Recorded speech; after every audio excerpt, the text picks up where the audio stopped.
Sa mga nasa online, yung kaibigan ko from San Jose, California, welcome. Sister Daisy, layo ng ni Sister Daisy, no? Welcome. Buti pa Sister Daisy, hindi uma-absent no? Nung Sunday, na out of online tayo kasi nawalan tayo ng wifi, pero hinahanap niya tayo kung nasan tayo. Sabi ko, nasa bahay na ako ngayon. Pero nakapost na, sabi ko. Now, ang title ng ating mensahe ngayong umaga ay pinamagatang Reason for Sending Timothy. I decided not to preach about Father's Day because fathers are fathers at ngayon po ay Father's Day celebration at maganda po ang ating celebration ngayon kasi meron tayong pagsasalu-saluhan. Itutuloy natin ang ating pag-aaral mula sa 1 Thessalonians at sinabi ko nga po sa inyo nakaraan na ang pagkakasulat po ng Thessalonian book ay ito po ay isinulat para sa mga mananampalatayang nag-aantay sa muling pagbabalik ng ating Panginoon. At ito po ay naangkop para sa atin sa ating panahon ngayon sapagkat tayo po ay naniniwala na ang pagbabalik ng Panginoon ay sadyang malapit na. At ito po ay binanggit sa verse 3, ang unang verse na ating tatalakayin ngayon as we talk about the reason for Timothy's sending to the church of Thessalonica, that no man should be moved by these afflictions. No? So parang paulit-ulit, parang 3 linggo ko nang tinalakay ang tungkol sa affliction na ito. At ang dahilan kung bakit isinugo si Timothy sa Thessalonica ay dahil sa Apostle Paul wants to make sure na ang mga members ng Thessalonian Church ay hindi nagmo-move, hindi nakikilos dahil sa kahirapan o dahil sa persecution na nangyayari sa kanila. Sapagkat ang sabi niya, for yourselves know that we are appointed thereunto. Okay? Now, the personal faith of the saints should increase. Alam niyo po, ang personal na pananampalataya ng pagka sinabi o nabanggit yung saint sa context nating mga Kristiyano, ito po ay hindi yung mga nakabitin o mga namatay na kinanonize ng Pope para maging saint. Kasinungalingan po yun. Wala sa Bible yun. Ang sabi po ng banal na kasulatan ay ang saint po ay yung mga Kristiyanong buhay. Kaya nga yung mga saints ay kinukumusta, pinapadala ni Pablo ng greetings. Ibig sabihin mga buhay sila, hindi sila mga patay. Hindi mo kailangang mamatay para maging saint ka. Kung ikaw ay anak ng Diyos, you are a saint according to the scriptures. Okay? Now, the phrase that no man should be moved by these afflictions dito sa verse 3 means that the Thessalonian Christians should not be shaken. Alam niyo yung shaken? No? Kapag ang isang tao ay nagkakasakit, ang tawag sa sakit na yon ay Parkinson's disease. Nagsishake siya. Okay? So,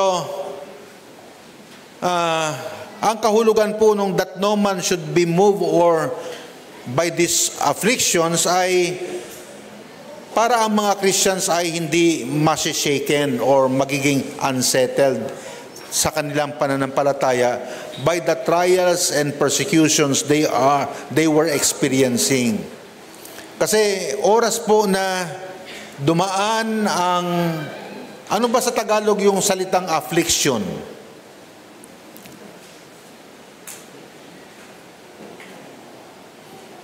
Affliction is anything that makes it difficult for you.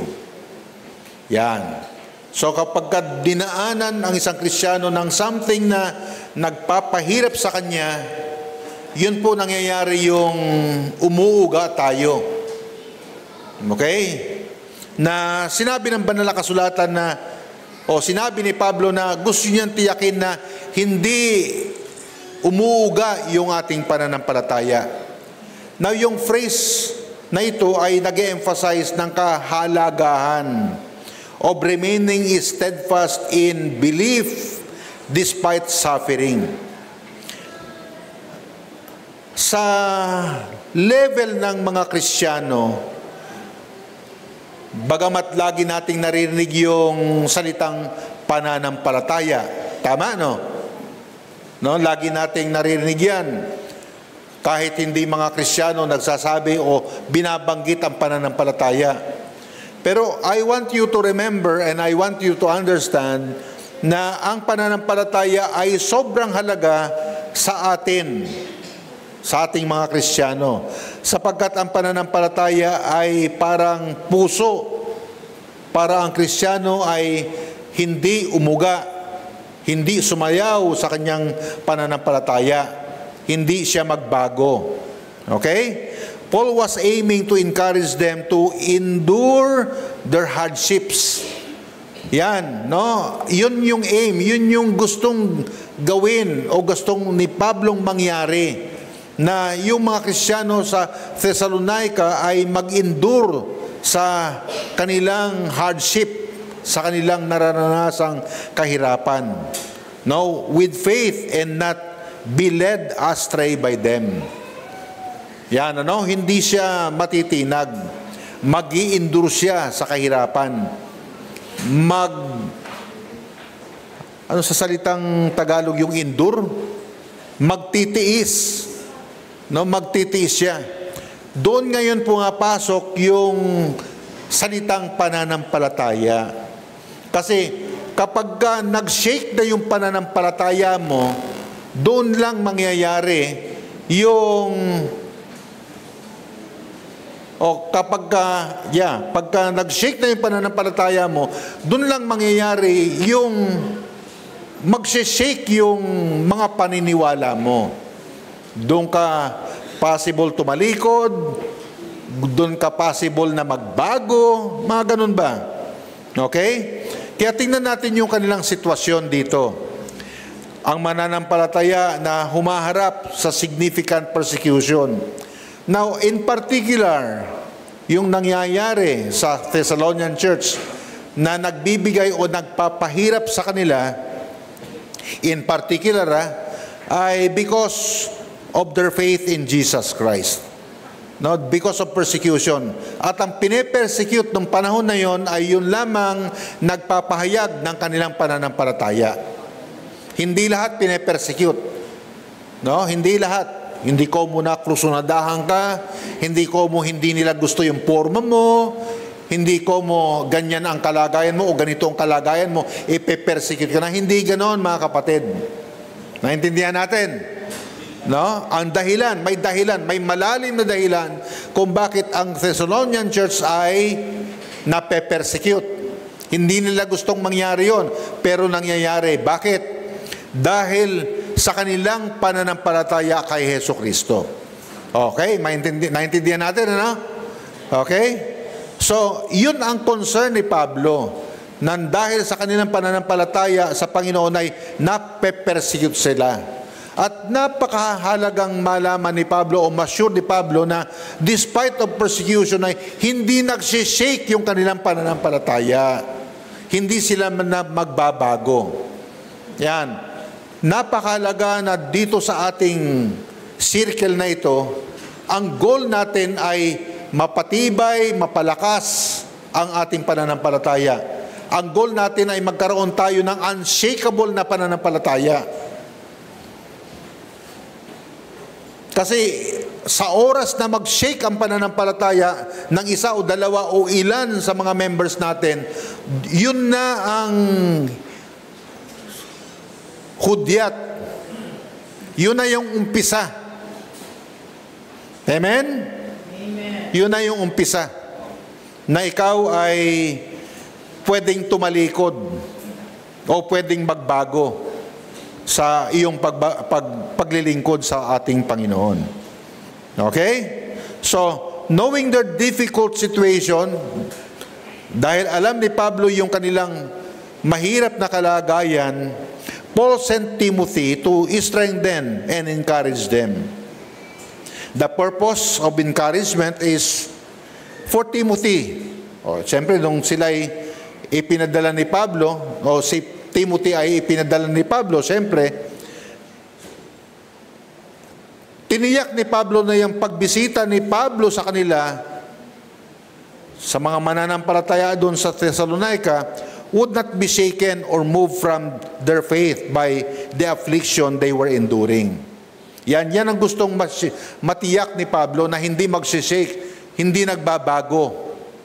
Yan. No? Ano ang dahilan bakit sa ilang mga pagkakataon ay lumiliban ka? Or, I don't know about you, but sa matagal na panahon ay nawawala ka. Dahil busy ka, di ba? May ginagawa ka. Oh, no? Pero ang talagang dahilan nun ay yung pananampalataya mo ay nagsishake na. Aminin mo man yan o hindi ko intensyon para masaktan tayo rito o masaktan kita, pero yun ang katotohanan na yung ating pananampalataya ay nagsishake na because of something wrong that happened. Okay? Hindi lang wrong ang mga bagay na nangyayari sa buhay natin para mag-shake ang pananampalataya natin. Kahit na right things happen. Kasi, paano pagka ikaw ay binigyan ng Panginoon ng isang araw, di mo din-expect, binuhusan ka ng Panginoon ng 10 milyon. Oh, ang dami ko naririnig na pagka nagkapera ako, maglilingkod ako sa ating Panginoon. Bulahin mo lelong mong panot. Kasi kahit positibong nangyayari sa buhay natin, kasama ang negatibo, parehong potensyal. Naintindihan nyo? Oh, yan. Paano? Bibili ka ng kotse.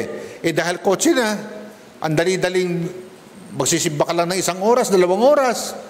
Bago ka mamamasyal, hindi mo na mag-iisipin.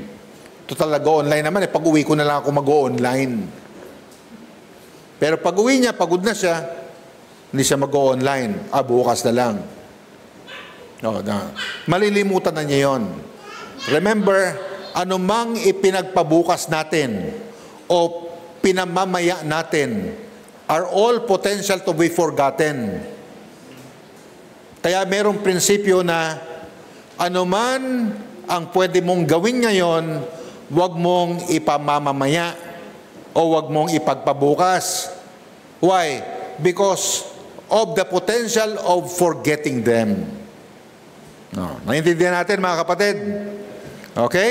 Punta tayo dun sa word na move or shaken. The Greek word can refer to being unsettled. Yung move na yan or shaken na yan, yan ay kahulugan din ng word na unsettled. Yung mga nanay at tatay dito, taas ang kamay yung mga magulang dito, may anak na. Okay, mayroon akong ilan na mga makakausap dito. Ano ang ipinag-aalala mo sa anak mo kapag ka ikaw ay nakaramdam ng pagkakataong hindi sila settled sa something? Tama? Hindi ka settled, hindi ka tiyak. Sino na pag-aaral na rito? Yan, si Sister Ana Ganal. Halos lahat ng anak niya nakapag-aaral na. Di ba, pagka nararamdaman mong parang graduate o parang hindi o parang gusto, parang ayaw ng anak mo, di ba nakapag-aalala yun? Ito din si Sister Mila. Dalawa na ang anak na professional mo. Di ba ganun din? Pareho lang tayo. Pareho lang. Pagka nararamdaman kong parang ayaw na. Kaya kung minsan nagsusuhol tayo, ginagawa natin lahat ng paraan para lang gustuhin ang anak nating makatapos. Di ba? Pero hanggat hindi nawawala yung word na unsettled sa anak natin, nakapag-aalala talaga yan. Ganon din sa pastor. Ganon din sa mga workers ng Panginoon. No? Na kapag nakakaramdam ang pastor sa sino mang member ng church na parang unsettled siya. Unsettled saan? Parang di siya naniniwala na si Kristo Diyos. Problema yan. Kahit sabihin natin, pakiramdam lang yan, pero may dahilan kung bakit nararamdaman ganon, di ba? Oo. Di ba? Pero siyempre, pagka may fellowship, may lechon, kakain na marami yan, okay yun. Di ba? Pero pagkatapos nun, siyempre, hindi lahat ng good time sa church ay tuloy-tuloy. Pagkatapos ng fellowship, wala na naman yan. Back to reality na naman. Di ba? At sa realidad ng buhay, kapag nakakaramdam tayo ng unsettlement sa isang taong mahalaga sa atin, o sa isang taong mahalaga sa church natin. Wala namang hindi mahalaga sa church May talent man o wala, mayaman man o hindi, lahat ay mahalaga Tama ba mga kapatid? No? Kaya kapag nakakaramdam tayo ng unsettlement sa ating member, ay talagang nakapag-aalala yan. At yan yung concern ni Pablo. Kaya niya ipinadala si Timothy. He wants to make sure that everyone in the church of Thessalonica are all settled. Ganon. Settled. Siyempre, graduate na kami ni Ellen Graduate na. No? Pero nung years back, yung anak kong babae parang mawawala ng landas Pagka nararamdaman mong parang mawawala siya sa landas ng maganda, nakapag-aalala. Di ba? Naranasan ko namin ni Ellen yan Nag-aalala kami. At ganun din sa inyo, ganun din sa ministry. At ganun din sa ministry ni Pablo. Okay? Kaya, ipinadala niya si Timothy. Ngayon, ang tanong tama ba na ipinadala ni Pablo si Timothy sa church ng Thessalonica? Tama o hindi? Tama! No? To make sure na yung mga Kristiyano rito ay hindi unsettled, but they are all settled. Yan, no? An unsettled Christian describes a believer who is experiencing a lack of peace. Yan, walang kapayapaan. Stability. Or assurance in their faith. O di ba, merong isinulat sino bang sumulat nun? Yung, a double-minded man is unstable in all his ways. Sino ba yon? Sino? Letter J ang pangalan nun. Hindi J Muti. Letter J. James. Sabi ni Santiago. No? Di ba, ang unsettled na tao is unstable? Problema ang pagiging unstable ng isang tao. No? Ang Kristiyanong unstable, hindi yan mapapakinabangan, hindi magagamit ng Diyos yan. Ang asawang unstable, konsumisyon ni Mrs. yan. Ang unstable na Mrs., konsumisyon din yan ni Mr. Konsumisyon din siya ng mga anak niya. Ang unstable na anak, konsumisyon yan ng mga kapatid niya kasama ng kanyang mga magulang. At kung yan ay member ng church, konsumisyon din yan ni pastor. Ngayon, sino rito unstable? Sige nga, taas nga kami mga unstable. Taas. Ibig sabihin, stable lahat. Walang konsumisyon. Okay Kaya pagsikapan natin na tayo'y maging stable. Sa larangan ng Christian life, para maging unstable tayo, kinakailangan nating tumutok sa salita ng Panginoon. Kailangan natin ng taong stable din. Makipagkaibigan tayo, makipag-connect tayo sa mga taong stable.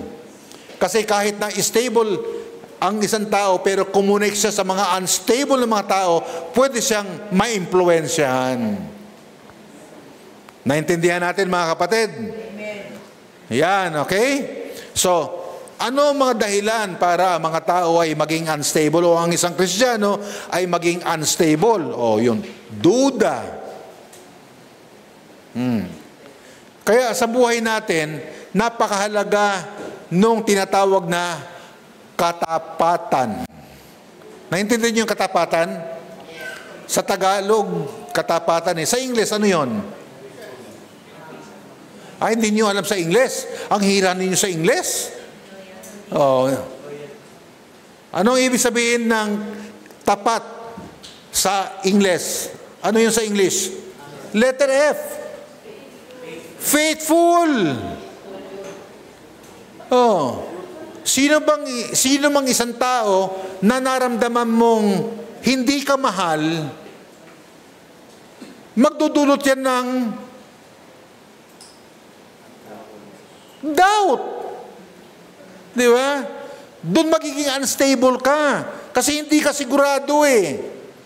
Dito, sa ating circle na to, mahalaga na ang pastor nagbibigay ng assurance sa mga members. At kayo rin naman ay nagbibigay ng assurance sa isa't isa at sa leadership. Naintindihan natin mga kapatid? Tayo sa isa't isa ay nag-assure na hindi kayo iiwanan. Hindi tayo mag-iiwanan. O, naintindihan natin? Yan. Kasi kapag ka may duda, may uncertainty, merong external pressure. Ano yung mga pressure na yan?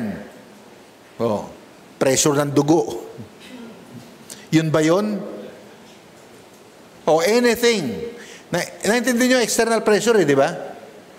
O, magkakaroon tayo ng pressure dito kasi uncertain hindi tayo tiyak O, sino ba naman ang hindi high blood din kapag ni-inassign mo, hindi darating? O, di ba? O, parang sa kampiyan O, ang akala ko, yung nil at saka yung ay, nalimutan ko yung pangalan ng misis. Buti nalimutan ko. De, biro lang Kung may kasama talaga yung mga yan, hindi talaga nahirapan nahirapan talaga yung kitchen crew. Hirap na hirap talaga. Pero kahit na ganon, may external pressure kasi talaga hirap Kahapon nakaganon na si Your Mike Diretso ka. Kasi talagang nag-iisa lang siya Iniwanan na siya ni Ellen Kasi sabi ni Ellen, uwi mo na ako dad, hindi ko na talaga kaya. Kaya pagkatapos ko mag-preach, baba ka agad ako, inuwi ko na misis ko. Hindi na kaya You see that? May external pressure. Kahit hindi tayo nag-aaway, hindi tayo nagkaroon ng problema, pero merong pressure. Yan, okay? Hindi dahil sa instability, kundi dahil sa may problema Kaya kinakailangan nating matutunan na kahit may problema, may external pressure, mananatili tayo. Ayan. Mananatili, hindi tayo tatalikod. No? Nung isang gabi, nung nakita kong pauwi na si Neil at saka si Mila, sabi ko, naku, patay.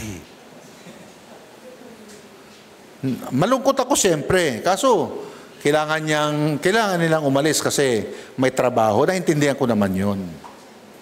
No? Ganun yan mga kapatid. Kaya, buti na lang na pagbigyan tayo na ang susunod na camp natin ay Holy Week na. Walang pasok yun.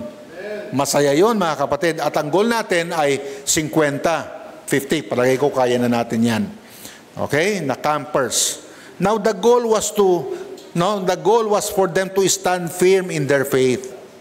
Yun yung goal natin, na kahit merong pagdududa, kahit merong unstable sa paligid natin, o may kasama tayong double-minded.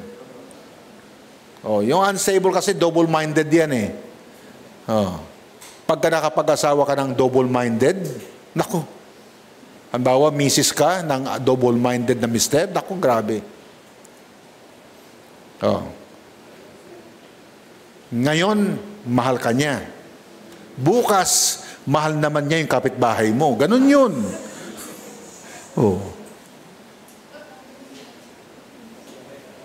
Yari ka.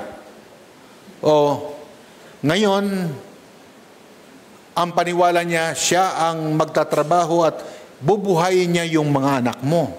Pero bukas, ayaw na niya. Kasi, ang hirap pala eh. Di ba? Ang hirap palang magpaaral. Ang hirap palang bumuhay ng anak. Ganon. Magbabago isip niya. Kaya, kailangan kahit na ma-realize natin at nakita nating mahirap, at nakita natin yung sa kampo, lahat na lang ng mga pupwedeng gawin ni Pastor Justin para mabola yung mga crew dun yung mga workers Pinasulat kunwari yung mga campers at magpasalamat dun sa mga talagang Pastor, maraming salamat po, ganon. Kung mabasa ko, walang epekto Pagod na pagod talaga ako. Aywan ko kung anong binigay kay... kasi itong si Raymart, walang tulog yan. Kasi siya yung nag-edit nung video. Si JP naman, nagtatrabaho sa gabi, sa umaga, nasa camp. Idlip lang talaga. Lahat yan, lahat. Si Pin, palagay ko, delivery sa buong araw. Tapos, mag-aasikaso sa bahay. Tapos nandun na siya sa campsite.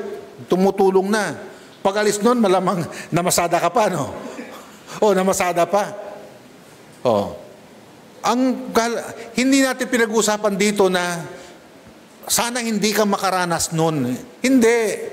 Makaranas ka nun. Kung ayaw mo nun, mamatay ka na. Kasi yung buhay na walang problema, para sa patay lang yan. Totoo yan, mga kapatid. Amen? Kaya, yung goal is to stand firm sa pananampalataya, not allowing the trials to shake your faith. Amen ba, mga kapatid? Yun yung goal natin. Kasi ang uncertainty, meron itong positive effects. At syempre, meron din negative. Punta muna tayo sa positibo.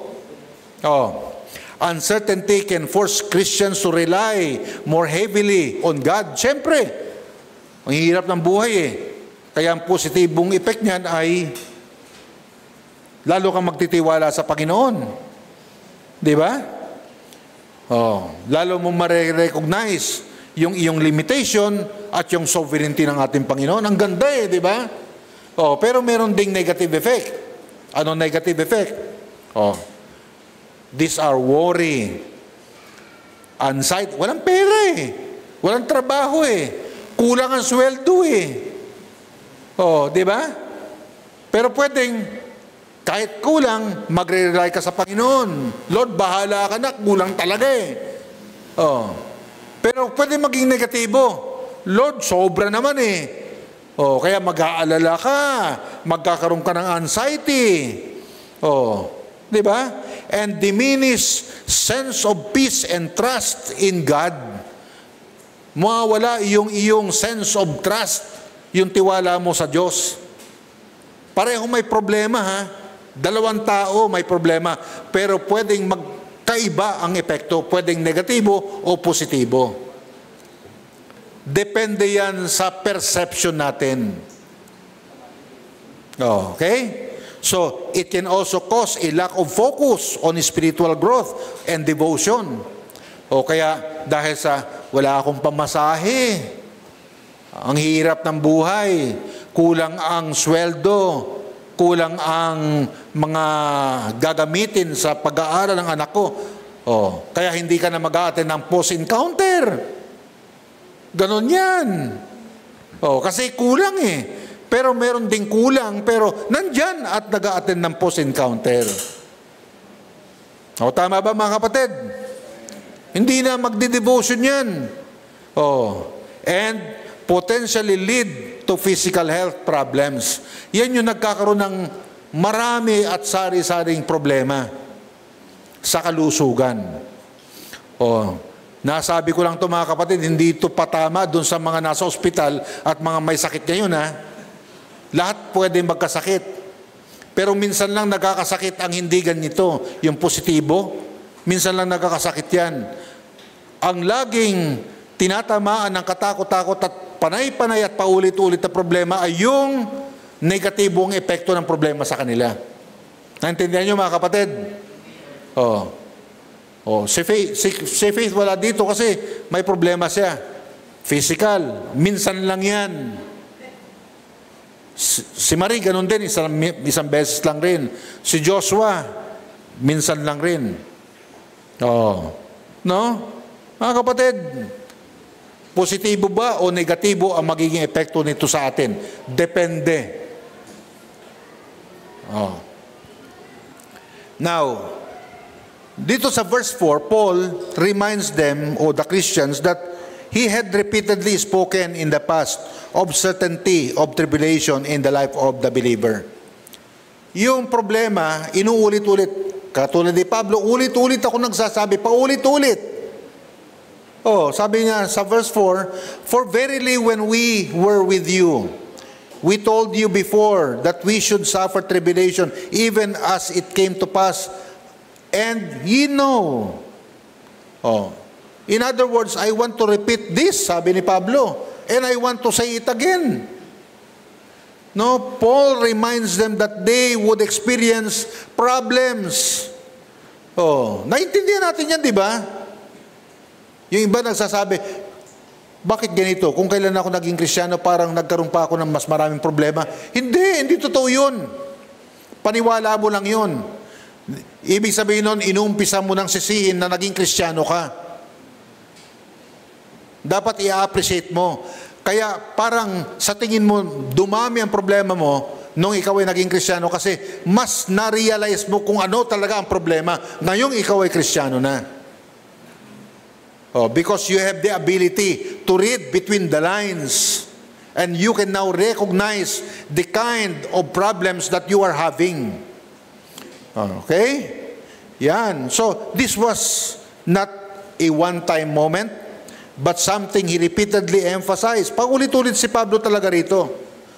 Then Paul connects the tribulation to that of other believers. Kinonect ni Pablo yung mga problema ng Thessalonian believers to sa problema ng ibang mananampalataya, and particularly those in Judea, which was a common experience for Christians. Noong panahon na yon, ang malaking problema ng mga Kristiyano, pinipersecute sila. Ngayon ang problema natin mga kapatid ay, ang dami nating cellphone. Ako yung cellphone ko dumami, hindi ko alam kung paano dumami. 3 taon pa lang ako dito sa Pilipinas, bumili na ako ng 3 cellphone. Meron pa akong cellphone galing sa Australia, 4 na! Grabe, buti na lang, kinuha ni TJ yung isa, kaya 3 na lang. 3 pa rin. Problema. Now, despite of the hardship, kahit may mga problema ang Thessalonian believers, the Thessalonians had embraced the message with joy. Yun ang kaibahan. Siguro dahil ipinadala si Timothy, kaya tinanggap nila yung mga nangyayari sa kanila ng masaya sila. Iba talaga kapag merong nakaka-encourage di ba? Iba talaga kapag ka may nagbuboost na moral mo kapag ka ikaw ay may problema di ba? And of course, iba rin talaga kapag ka ang Holy Spirit na nasa iyo ay gumagalaw. Kasi pwedeng meron kang Holy Spirit pero hindi mo siya naririnig, hindi mo siya pinapansin. Lahat ng Kristiyano ay nagtataglay ng banal na Espiritu sa kanilang katawan, sa kanilang buhay. Sabi ni Pablo yan, and we have that assurance that we are now the temple of the Holy Spirit. Pero parang ang Holy Spirit hindi gumagalaw sa iyo. Kasi iba ang focus ng buhay mo. Iba ang focus ng isip mo. Aba, kung puro material at puro pansarili ang ating pinofocus, hindi mo talaga mapapansin na ang Holy Spirit ay nasa iyo pala. And this demonstrated their faith. Yan mga kapatid, ang dinemonstrate niyan ay ang kanilang pananampalataya at si Pablo ay na-encourage ng sobra, especially after Timothy's report of their steadfastness. Kasi nung si Timothy ay bumalik na kay Pablo, ang report niya ay steadfast sa pananampalataya ang mga Christian sa Thessalonica. Grabe, ang ganda ng report. Now, the reminder likely serves to encourage the Thessalonians to remain steadfast in their faith, that suffering is part of the Christian experience. Ang kahirapan talaga, ang problema, yan ay bahagi ng Christian experience. Pero hindi lang Christians ang nagkakaroon ng problema. Lahat ng tao, basta't buhay, nagkakaroon ng problema. But that God's grace is sufficient in sustaining them. Yun ang pagkakaiba sa atin na mga Kristiyano. Hindi lagi Depende kasi sa Kristiyano yan. Kapag ka-Kristyanong ang lahat ng focus ay pangsarili, tapos para sa sarili na naman, paano ako magkakaroon ng sayo, paano ko makukuha yung sayo, yung mga ganon, paano ako magiging kasing ganda mo, ganon, paano ako magiging kasing galing mo, puro pansarili, ay nako, sabihin ko sa inyo, hindi kayo makakaranas ng sustaining grace ng Panginoon. Kasi puro pang sarili. Yan. Okay? So their ability to endure tribulation with joy, yung na-endure nila, napagtiisan nila ang kahirapan ng buhay ng may kasiyahan, ito ay nagbigay sa kanilang assurance that their faith is genuine. Yan. Assures them that their faith is genuine. Alam niyo ba mga kapatid na yung feeling natin about something, yung feeling natin, yung basa natin, yung perception natin sa anumang bagay. Naintindihan ninyo, Naintindihan ninyo? Yung isip natin, yung paano natin tinitingnan, kung paano natin ina-appreciate anong mga bagay na nangyari sa ating buhay, ito po ay merong dalawang klaseng effect sa atin. It can be doubting and it can be assuring. Ano man? Ayan pala. Can be doubting and assuring. Ano mang bagay yan? Laging dalawa yan. Ano man? Kaya ipinagbabawal o kaya ay dinidiscourage ng salita ng Panginoon na ang Kristiyano ay laging nakafocus sa kanyang sarili.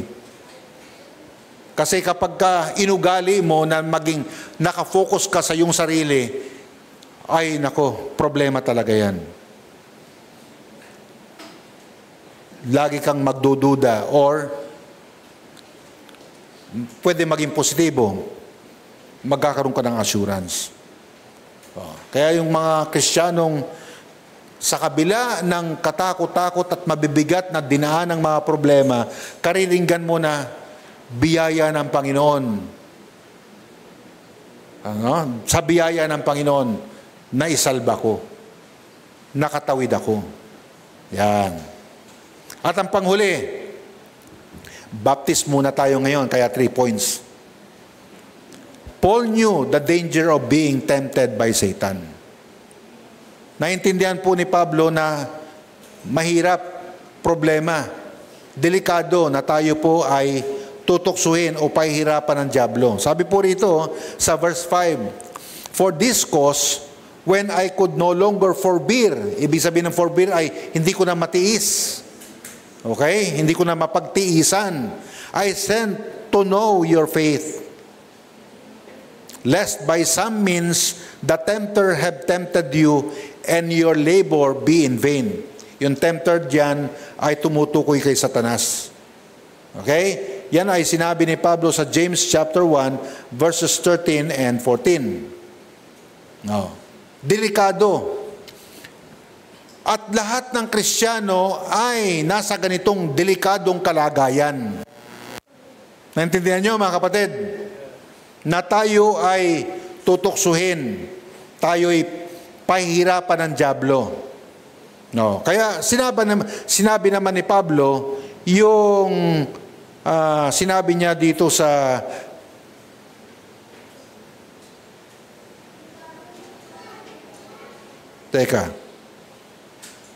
sa verse 5 yun, ano? Kaya sinabi naman ni James dito sa James chapter 1 verses 13 and 14, yung ganitong kataga, sabi niya. Kasi sabi ni Pablo, mga kapatid, sa verse 5 ng 1 Thessalonians, tingnan natin. Verse 5 ng 1 Thessalonians, "For this cause,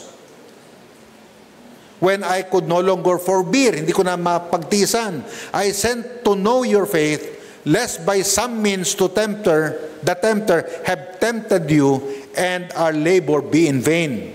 Kaya, yung isinunod namang mensahe ni James, dito sa James chapter 1 verses 13 and 14, ito naman yung sabi niya, "Let no man say when he is tempted." Ang ibig sabihin niya sa Tagalog, kapag ka ikaw ay may problema, kapag ka ikaw ay may temptation, huwag mong sabihin. Ano ang dapat mong hindi sasabihin pagka ikaw ay tinutukso o may problema ka o may kabigatan ka sa buhay? Ano ang dapat mong hindi sasabihin? Sinabi rin niya rito, "I am tempted of God."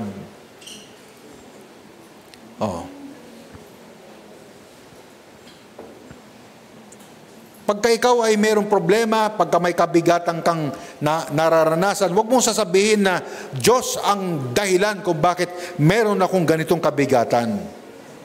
Kasi sabi ni Santiago, "For God cannot be tempted with evil." No, hindi po nagbibigay ang kabigatan ang Diyos ay hindi nagbibigay ng kabigatan sa kanino mang Kristiyano na hindi maganda ang dahilan. Hindi ibig sabihin hindi ka magkakaroon ng problema, hindi ibig sabihin wala nang mabigat na dadaan sa buhay mo. Ang ibig sabihin ay merong dahilan at maganda ang dahilan ng Diyos kung bakit binigyan ka o pinayagan ka na magkaroon ng ganyang karanasan. Naintindihan natin mga kapatid? Kaya sa verse 14, tuloy natin muna yung 13, "Neither tempted he any man." Sa verse 14, "But every man is tempted when he is drawn away of his own lust and enticed." Nagkakaroon ng problema, natutukso ang isang tao dahil sa, hindi lang dyablo, kundi dahil sa kanya. Dahil tayo ang dahilan. Hindi lang tayo ang dahilan, kundi dahil din sa demonyo. Kaya sa Tagalog, ang sabi po ni Santiago, huwag sabihin ninuman na tinutukso siya ng Diyos, sapagkat siya ay dumaranas ng pagsubok.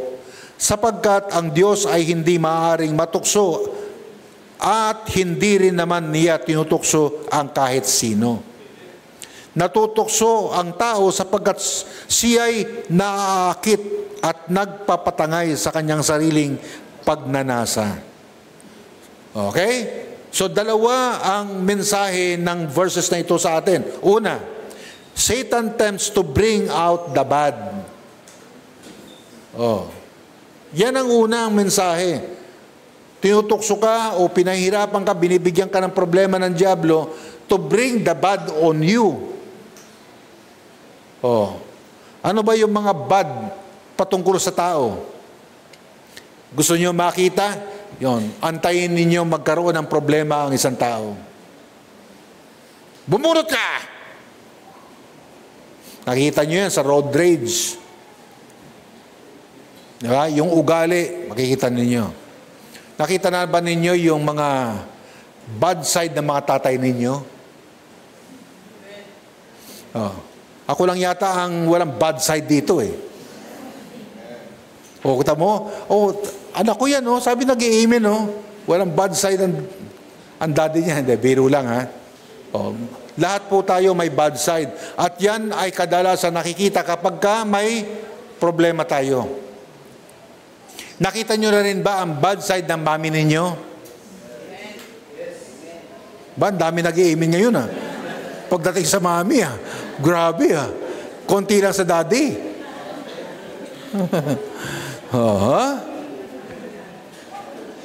We all have bad sides. And remember, Satan tempts to bring out the bad. But God tests to bring out the good. Kaya pagka pinaniwalaan mo na kapag may problema tayo, kapag tayo tinetempt o tinutukso, at lagi nating isipin, God wants to bring out the good in us. Ganon. Tamo? Yung Kristiyano na narinig ko dahil kulang yung budgets nila sa bahay, tinanong niya ako, nag-usap kami, hanggang sa mag-conclude kami, dagdagan mo ang paraan kung paano ka kikita. Yun. Na-realize niya na kailangan pa akong maghanap ng paraan para ako kumita. Naisip ko rito, nandito kasi si Pin eh. Naisip ko na itong si Pin, marami itong yung stream of income eh.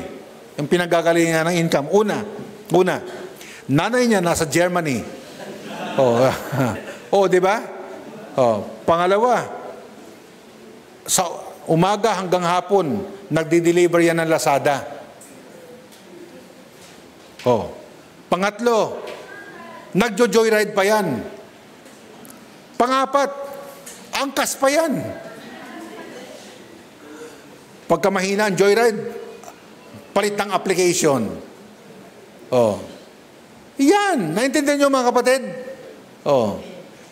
Hindi siya nagsabing, kulang eh. Kaya hingi ako sa mami ko, nasa Germany. Hindi ganun. Hindi ganun. Kulang eh, kaya aawayin niya misis niya. Kulang eh, kaya sasabihin sa mga anak niya, huwag kayong kumain ng marami. Nakita ko sa camp mga kapatid, si Isaac,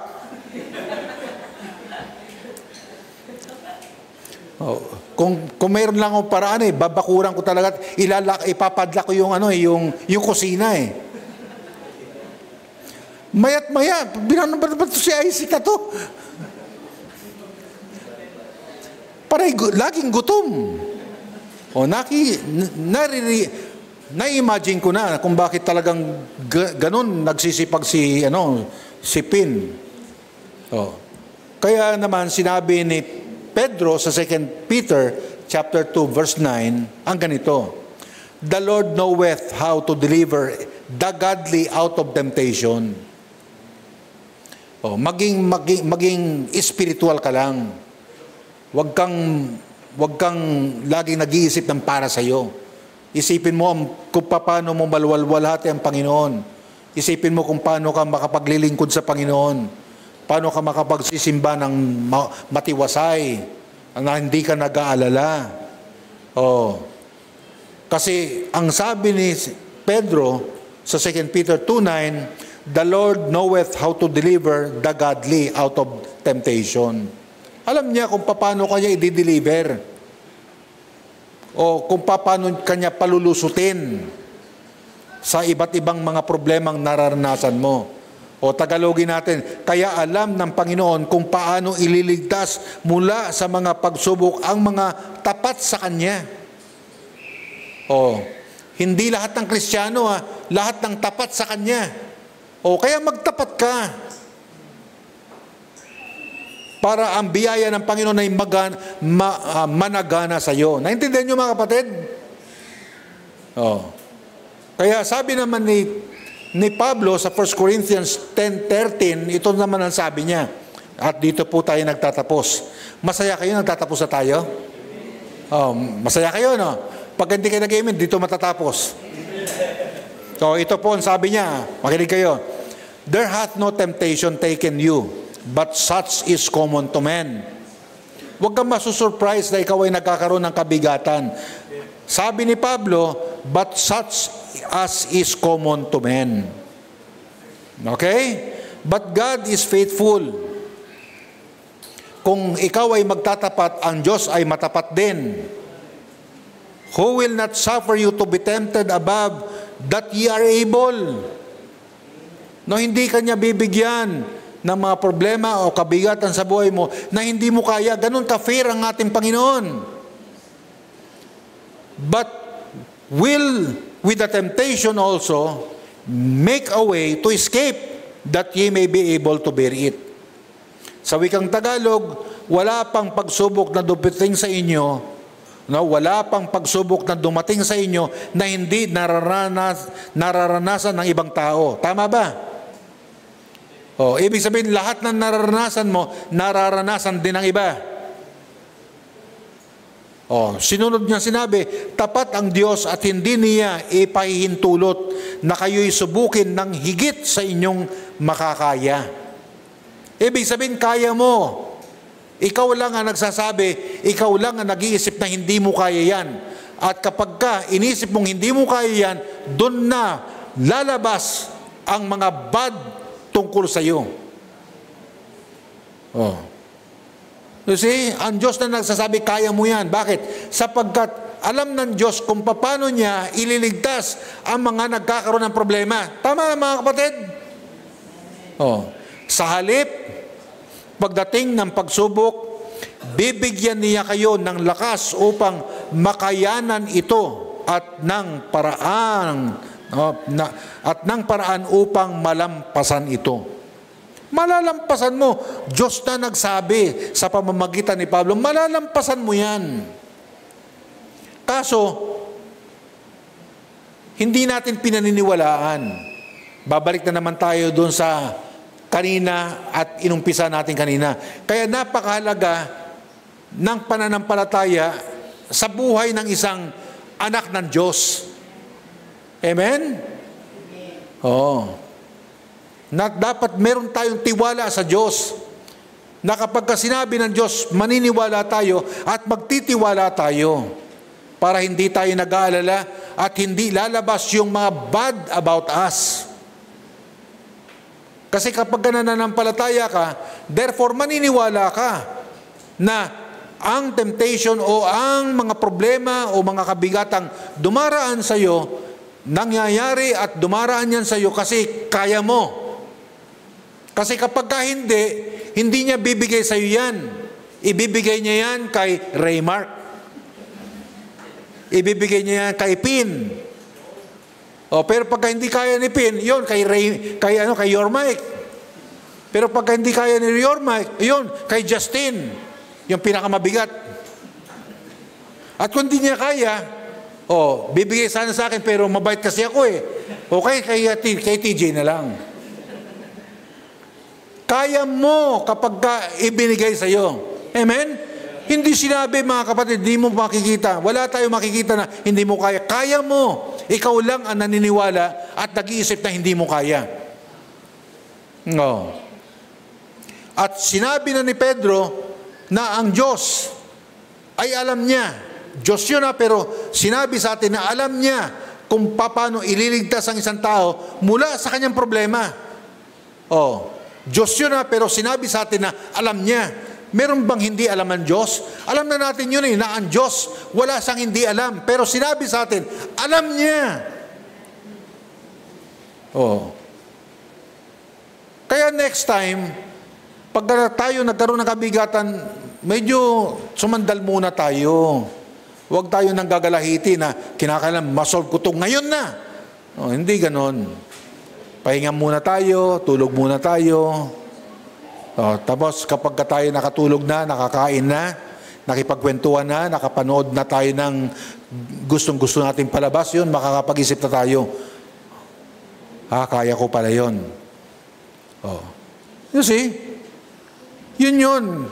At yan ang dahilan kung bakit, inulit ko na naman, ipinadala ni Pablo si Timothy para paalalahanan. Amen?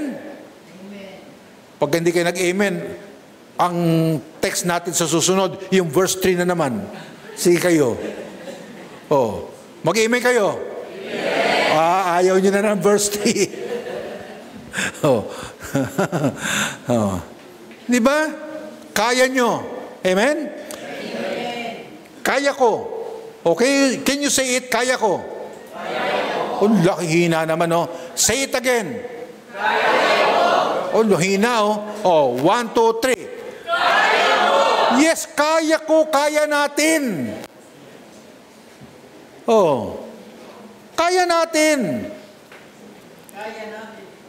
At kapag pinakita natin kaya natin, doon tayo sasabihan ng kapwa natin o ng sino man na ang pananampalataya nito ay genuine na nangyari sa Thessalonian believers. Genuine ang kanilang pananampalataya. Ipinakita nila genuine Hindi peke. Ang peke, tatakbo yan. Ang peke, makikita mo kapag nagkaroon na ng problema. Pero dahil hindi tayo peke, ipakikita natin kung ano ang magagawa ng Diyos. Kapag nagkaroon tayo ng problema, hindi naman pwedeng ipakita ng Diyos kung anong magagawa niya kapag wala kang problema. Tama. Kapag lahat hayahay lang, anong ipapakita ng Diyos sa'yo? Anong gagawin niya sa'yo? Wala kang kailangan At yan ang problema sa first world, mga kapatid. Dahil sobrang sagana doon, hindi nila nakita na kailangan nila ang Diyos. Kaya tingnan ninyo, sa Australia, 9:1 ang pagpapatiwakal. Ano pa yung 9:1? Ibig sabihin sa 10, siya man nagpapakamatay na kabataan. Can you imagine? Napakataas. Isa lang ang nabubuhay. Kaya nagumpisa na kami umupa ni Ellen. Ba't ganito mga kwarto, hindi pwedeng ilak? CR lang ang pwedeng ilak. Ang CR pwedeng ilak. Pero lahat ng kwarto walang lock. Bakit ganon? Bawal na magkaroon ng lock ang kwarto. Bakit ganon? Para kapag ang bata nasa loob ng kwarto, pwedeng pasukin kaagad. Sapagkat napakataas ng rate na ang isang kabataan sa Australia magpapakamatay. Tama Kaya sabi sa Bible na, sino sabi noon, Lord, wag mo akong payayamanin na makakalimutan kita. Pero Lord, baka pwede namang wag mo naman ako masyadong pahirapin na magagalit ako sa iyo. Sino nagsabi noon? Si Solomon. Akala ko nga si David ang nagsabi noon Si Solomon pala. Napaka-wise, di ba? Kaya manalangin tayo, Lord, bigyan mo ko ng kita na yung wag sobrang laki. Kasi pagka sobrang laki, nako, mawawala ka niyan. Tatangayin ka papuntang Agusan del Sur. Aagusin ka papuntang Matabungkay. Yung Matabungkay sa Olongapoy, sa Subic yun Gandang gandang beach. O kaya sa mga magagandang tanawin. Pero Lord, wag naman masyadong maliit na mamumuhi ako sa iyo. Ganun ang maka-Diyos. Yun ang godly.